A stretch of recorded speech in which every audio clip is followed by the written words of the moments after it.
Ya, begini, setiap kebijakan itu kan diambil sesuai dengan situasi pada waktu itu. Eee, Dalam agama kan sering disebut asbabun nuzul, ya.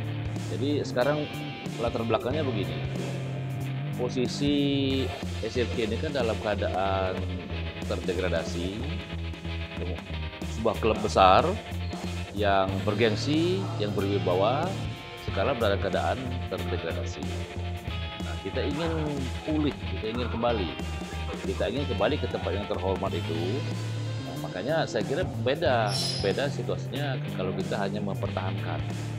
Sekarang kita ini lebih dari mempertahankan, merebut kembali mahkota juara kan. Jadi kita perlu satu motivasi yang sangat kuat, yang menjadi dasar perjuangan sebuah tim.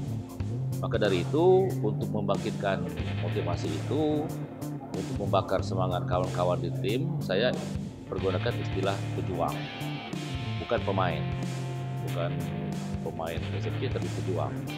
Apa bedanya pemain dengan pejuang? Pejuang itu kalau pemain itu ya olahraga, main, tanding, sudah menjadi bahasa sehari-hari. Kita tanding sportif, kalau menang soal biasa. Nah, itu yang kita ingin kita robah paradigma itu ya. Sehingga tidak bisa kalau menang soal biasa. SFC sekarang harus menang, tidak bisa kalah. Semangat itu ada dalam diri seorang pejuang. Pejuang itu lebih dari pemain, karena pejuang itu harus menang. Kalau tidak menang, maka dia akan mati. Tetapi bukan berarti kita tidak menerima kekalahan. Saya katakan kemarin, kalaupun kita kalah itu adalah kesempatan untuk belajar. Kesempatan untuk belajar di mana kekurangan kita kan. Karena kita kembali lagi kepada hakikat seorang pejuang itu. Jadi untuk membangkitkan kesungguhan ya, sungguh-sungguh, fokus, bekerja keras, berdarah-darah. Profil seorang pejuang itu begitu.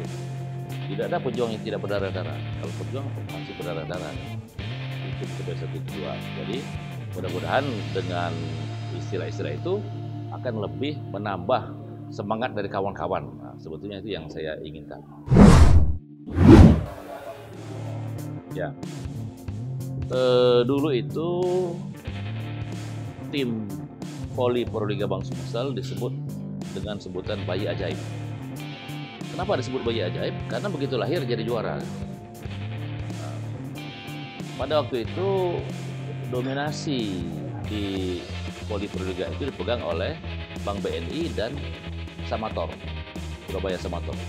Dua klub itulah bergiliran menjadi juara voli Proliga selama sekian tahun. Giliran aja, tidak pernah klub lain yang menjadi juara. Bank Sumsel ikut kalau nggak salah kali kedua atau kali ketiga menjadi juara. Maka pada waktu itu Bank Sumsel disebut bayi ajaib. Saya kira sebagai suatu permainan tim,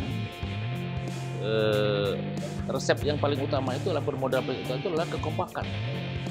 Sama seperti sepak bola kan 11 orang, nah, bola voli 6 orang. Nah, itu memerlukan kekompakan. Mereka harus lama dalam kondisi kumpul gitu. Tidak bisa besok tanding hari ini baru dibentuk tim, bulan depan tanding hari ini baru bentuk tim baru kumpul, nggak bisa menurut saya, itu pengalaman saya. Mereka harus kumpul lama, menyamakan persepsi, bisa menenggang rasa masing-masing, hubungan pribadi, pergaulannya bagus. Nah, itu akan melahirkan kekompakan tim. Jadi dalam kekompakan tim itu sering saya berikan contoh begini. Misalnya dalam dunia sepak bola misalnya. Katakanlah pemain yang bagus. Katakanlah Cristiano Ronaldo pemain bagus. Coba 11 itu kita cloning Cristiano Ronaldo. Ronaldo kita cloning menjadi 11 orang. Kita suruh main. Nggak akan menang. Ini peribahasa. Atau Messi. Kita cloning menjadi 11 orang Messi. Kita suruh tanding. Nggak akan menang. Jadi masing-masing ada perannya, menghargai.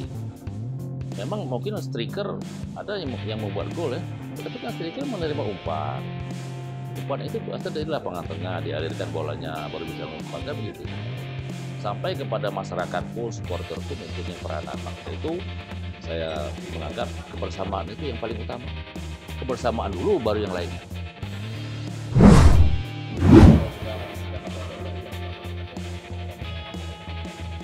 Ya, jangka pendek tentu kita sekarang melengkapi susunan tim ya. Artinya dari pelatih, dari asisten pelatih, dari manajer, dari pemain, terutama pemain cadangan semuanya harus siap dulu.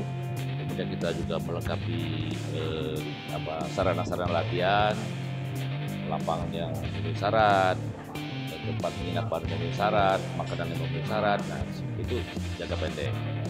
Setelah semuanya itu lengkap, maka jangka panjangnya adalah membuat satu program bersama pelatih, membuat satu program latihan yang efektif.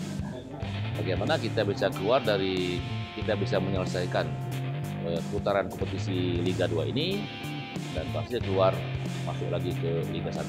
Itu tentu diperlukan program latihan yang efektif, yang sesuai dengan pengalaman pelatihnya Pak Kasat tadi. Ya, jadi begini, sebagaimana diketahui ya, saya tidak mengatakan jabatan, saya mengatakan tugas lah ya. Tugas ini diberikan kepada saya, tidak saya perkirakan itu. Saya membayangkan pun tidak akan memimpin SFC ini. Meminta tidak, apalagi meminta, ya, membayangkan aja tidak. Tapi diberikan tugas oleh orang nomor satu di Sumatera Selatan. Bagi saya ya, kalau namanya tugas maka harus dilaksanakan dengan sepenuh hati, dengan bertanggung jawab. Gitu. Jadi di saat-saat saya sekarang lagi santai-santai menikmati masa pensiun, tapi kalau masih dianggap masih bisa berguna bagi masyarakat khususnya Sumatera Selatan, tentu saya akan berjuang dan berusaha supaya tugas tadi berjalan dengan lancar.